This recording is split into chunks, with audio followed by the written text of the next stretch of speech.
Você já obedeceu só porque todo mundo obedece, e depois, sentiu que algo dentro de você ficou pequeno. Hoje eu vou te contar por que isso parece seguro, mas pode virar um labirinto sem saída. Respira fundo e vem comigo, porque essa história te dá uma bússola simples para não se perder em vozes que falam alto demais.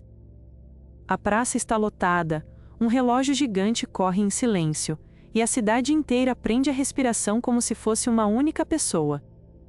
No palanque, um homem de terno claro sorri com calma e observa medidores de ruído que piscam como faróis. O nome dele é Aurélio Menezes, o conselheiro que ensinou a cidade a gostar de ficar em silêncio. Ele acredita que silêncio é sinônimo de paz, e que paz se fabrica com método, planilha e cara séria. Hoje todos nós vamos provar que a harmonia é possível. Os guardas do sussurro caminham devagar, carregam aparelhos que medem risos e cochichos e classificam o som em números que parecem científicos. Quem está na praça se sente limpo, organizado, civilizado, como se o mundo tivesse finalmente encontrado o botão certo. Só que, por trás do sorriso de Aurélio, existe um zumbido fino que não dá trégua, um zumbido que ele ouve mesmo quando o relógio marca silêncio absoluto. Esse zumbido não sai no relatório, não aparece na tela, e ninguém além dele escuta esse pequeno ferro girando dentro da cabeça. Meses antes, ele chegou com o método Quina, 5 regrinhas fáceis que prometiam cortar o caos do dia a dia. A primeira dizia que amanhã começa com 5 minutos de silêncio total, a segunda pedia tela cinza antes de dormir, a terceira ensinava passos sincronizados nas calçadas, a quarta mandava elogiar sem adjetivos, e a quinta impunha fila única em todo lugar. A imprensa local adorou, as filas andaram, as buzinas sumiram, e o prefeito viu nisso um troféu para mostrar para o mundo. A cidade ganhou manchetes doces, as pessoas sentiram orgulho de si, e cada vídeo de rua organizada tirou um suspiro de satisfação dos vizinhos. Quando a vida parece arrumada, a gente relaxa por um instante, e é nesse instante que a história começa a virar. O primeiro arranhão veio num café, quando um fiscal pediu risadas mais baixas e carimbou a mesa com um adesivo de risada meia-luz. Todo mundo achou curioso e civilizado, e até riu baixinho, como quem prova um doce sem querer engordar a consciência. Em seguida, os músicos da praça foram convidados a tocar em mudo, só com mímica, para valorizar a coreografia, e não poluir o ar com ondas desnecessárias. O público aplaudiu os gestos bonitos, mas foi embora sem melodia na cabeça, e esse vazio parecia moderno e limpo. A professora Helena, que ensina música para crianças, sentiu o golpe como quem perde uma janela que sempre esteve aberta. Música também é respiração, e quem não respira direito adoece por dentro. A resposta oficial foi um aviso sussurrante que dizia que o coral infantil seria pantomímico durante o período de adaptação. Helena sorriu de canto, mas seu olhar ficou firme, porque tem coisa que a gente só entende quando tenta tirar do peito e a voz tropeça no ar. Enquanto isso, um jornalista jovem chamado Elias começou a olhar os selos que davam prestígio ao método de Aurélio. Os certificados não têm lastro conhecido, e os peritos citados são de referência estreita e repetida. A notícia rendeu clique e debate, mas Aurélio apareceu no dia seguinte com novos gráficos, novas assinaturas e um tom ainda mais seguro. Os resultados falam por si, e quem tem resultados tem dever de liderar. A cidade suspirou aliviada, porque é fácil gostar de alguém que fala firme e entrega algum conforto rápido. Entre os guardas do sussurro, um homem mais velho chamado Jonas começou animado, mas voltou para casa com um peso que não sabia nomear. Eu não entrei nisso para multar um assobio, eu entrei para ajudar as pessoas a viverem melhor. O manual era claro, e o manual dizia que a harmonia exige disciplina, e a disciplina exige pequenas renúncias que, somadas, viram um estilo de vida. Cada renúncia parecia leve, como quem troca açúcar por adoçante e acha que está fazendo bem para o próprio coração. O zumbido na cabeça de Aurélio cresceu, e ele entendeu o barulho como prova de que a cidade ainda tinha ruído escondido nos cantos. Então vieram as novas medidas, finas como alfinete e frias como metal de laboratório. Os sinos foram trocados por luzes piscantes, as buzinas cederam lugar a sinais discretos e os semáforos ganharam espuma para não vibrar. A prefeitura lançou relatórios semanais de harmonia, com gráficos que subiam como escadas perfeitas. Os números davam paz, mas a pele das pessoas parecia perder textura, como se a cidade tivesse passado um filtro em si mesma. Helena decidiu reagir com um gesto simples e corajoso, e chamou aquilo de minuto do ruído justo. As crianças bateram palmas baixas, tocaram chocalhos leves e sentiram que o peito abriu espaço para mais ar. O problema não é o som, o problema é quando o medo cala tudo. Elias filmou de longe e publicou com um texto curto e cuidadoso, e o vídeo espalhou uma conversa que não cabia mais nas planilhas. O método ajudou, mas passou da medida e é hora de devolver a voz para a cidade. Jonas recebeu a ordem para conter a ação, mas a mão dele tremia, porque tem dia em que o manual não dá conta do que o olho vê. Eu não quero ser o homem que confisca a infância de uma criança. A prefeitura culpou o excesso de zelo de um setor e prometeu ouvir a sociedade, mas o palanque para a próxima cerimônia já estava montado. O evento se chamava Silêncio Perfeito e prometia encerrar de vez a fase de adaptação. A praça voltou a lotar, os medidores brilharam e o relógio desceu do céu como um juiz elegante. Aurélio respirou fundo, e o zumbido virou correnteza dentro dele, como se o mundo inteiro ficasse fino e vibrante. Hoje nós provamos que a paz pode ser constante, porque a cidade aprendeu a se ouvir sem se agredir. Helena estava na multidão com seu grupo e com um único chocalho infantil, porque às vezes um objeto simples explica o que 10 discursos não explicam. Ao lado dela, uma mãe segurava a mão da filha e tentava não tremer, porque coragem também é coisa de gente comum.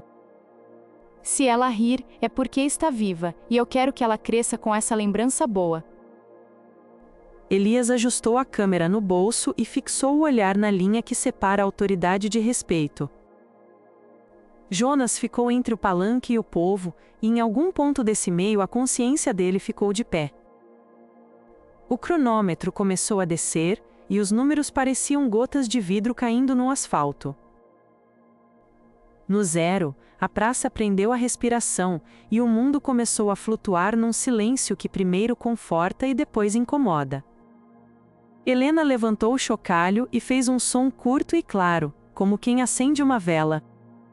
Uma criança riu com gosto, porque riso de criança não pede licença para existir. O medidor apitou com uma nota aguda e educada, e o público se mexeu por reflexo como quem leva um susto pequeno. Apreendam o objeto e registrem a infração. Jonas ficou imóvel por um segundo que pareceu longo, porque às vezes um segundo decide uma vida. Eu não vou tirar um brinquedo de uma criança, porque isso não é paz, isso é medo. O zumbido na cabeça de Aurélio virou um muro vibrando, e o rosto dele perdeu cor como se alguém tivesse puxado a tomada do corpo. Eu só queria paz, e o barulho insiste em viver. A praça inteira sentiu a frase bater no peito, e de repente ficou claro que o barulho mais perigoso não estava na cidade. Estava dentro do homem no palanque, no fio de controle que ele chamava de ordem e que já tinha virado corrente. Uma onda de som humano tomou a praça, com palmas firmes e passos ritmados que lembravam um coração voltando para casa. Não era bagunça, era compasso, e compasso é o jeito mais simples de dizer que vida organizada também respira. Aurélio olhou ao redor e viu que ninguém o odiava, e sim que muita gente só queria poder existir sem pedir senha para o próprio peito. Ele tirou o microfone devagar, como quem devolve um objeto que não passa mais na porta, e sentou na borda do palanque. O prefeito percebeu que o vento tinha mudado e prometeu rever o método, porque político sente o ar com a pele. Os relatórios de harmonia foram reescritos, e o manual ganhou uma frase que parecia humilde e poderosa ao mesmo tempo. A frase dizia que regra é ferramenta, não trilho, e que todo trilho sem bifurcação vira túnel para o escuro. Helena voltou com o coral, agora com pausas de silêncio escolhidas, porque escolha dá sentido até para o silêncio. Elias continuou a investigar com calma e sem raiva, porque jornalismo bom não grita, mas não dorme. Jonas deixou o crachá em cima da mesa e disse que ia ajudar as pessoas de outro jeito, e que ainda acreditava em ordem, mas ordem com o ouvido. Eu prefiro escutar e depois decidir, porque quando a gente só obedece a gente esquece quem a gente é. Aurélio ficou alguns dias sem aparecer, e talvez ele tenha finalmente sentado com o próprio zumbido e perguntado o que fazer com esse fio solto. Toda cidade tem lembranças do que vira regra, e toda pessoa guarda marcas do que um dia calou. Quando a poeira baixou, as pessoas começaram a brincar com as palavras harmonia e vida como quem reencontra instrumentos antigos. As crianças voltaram a cantar sem pedir desculpa por isso, e quem tem ouvido cansado redescobriu o prazer de uma pausa de verdade. A lição ficou simples e direta, do jeito que fica quando a gente aprende a duras dores e alegrias. Obedecer dá alívio rápido, mas calar a própria dúvida fabrica um tipo de loucura que não deixa marcas no corpo, e ainda assim corrói a alma. Toda autoridade precisa de teste, toda regra precisa de porta de saída, e toda cidade precisa de espaço para um riso que chega do nada. Se uma voz pede silêncio absoluto, desconfie, porque o barulho que ela quer vencer pode morar dentro dela, e não em você. Agora deixa eu te contar uma coisa que vale para qualquer lugar, porque coração humano é parecido em todo o mapa. Você não precisa escolher entre bagunça e controle, porque existe um meio onde a vida anda e a dignidade não tropeça. Nesse meio a gente decide junto, faz pausa quando faz sentido e canta quando a alma pede, sem vergonha de ser gente. A história da Cidade do Silêncio termina com gente comum segurando o próprio ritmo, e é assim que vitórias duram. Vamos fazer um último giro pelos pequenos ciclos que seguraram você aqui, porque a memória adora caminhos claros. Teve curiosidade no começo quando a ordem parecia um presente bem embrulhado, e isso te deu alívio por alguns minutos. Depois veio o incômodo com o fiscal de risadas, e você soltou um riso sem graça para provar que estava tudo bem, mas não estava. Aí chegou o quase erro no hospital, que soprou medo no seu ouvido e depois trouxe o consolo da correção, como quem salva por pouco. Em seguida veio a denúncia de Elias, que acordou sua atenção, e o contra-ataque com selos novos, que te ofereceu paz de vitrine.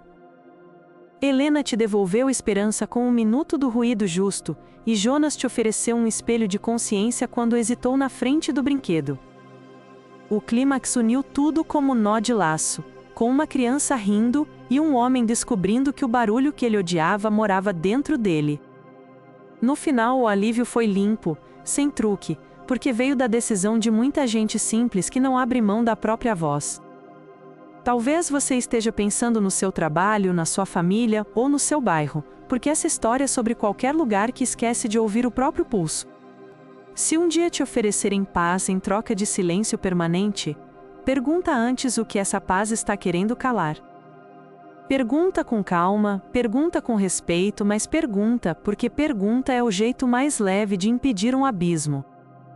Eu gosto de finais que não posam de heróis, e aqui o final é uma cidade aprendendo a conversar com seus próprios sons. E também é um homem que talvez aprenda a conversar com o próprio zumbido, porque até quem erra pode aprender quando desce do palanque. Agora eu fecho a porta com uma chave que todo mundo tem na mão, e essa chave se chama bom senso com coragem.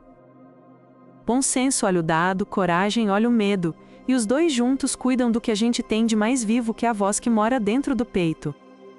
Eu agradeço por você ter ficado comigo até o fim, porque a atenção é o presente mais caro que existe. Se você curtiu, deixa um like, se inscreve no canal e diz nos comentários o que essa história te lembrou. Se você quiser apoiar, tem um QR no canto inferior direito, e também um link na descrição para doações que ajudam a manter tudo no ar. No link da descrição você encontra outras obras de uma série totalmente diferente, e eu acho que você vai gostar de passear por lá. Eu me despeço com carinho e te convido para o próximo vídeo, porque a próxima história já está batendo a porta.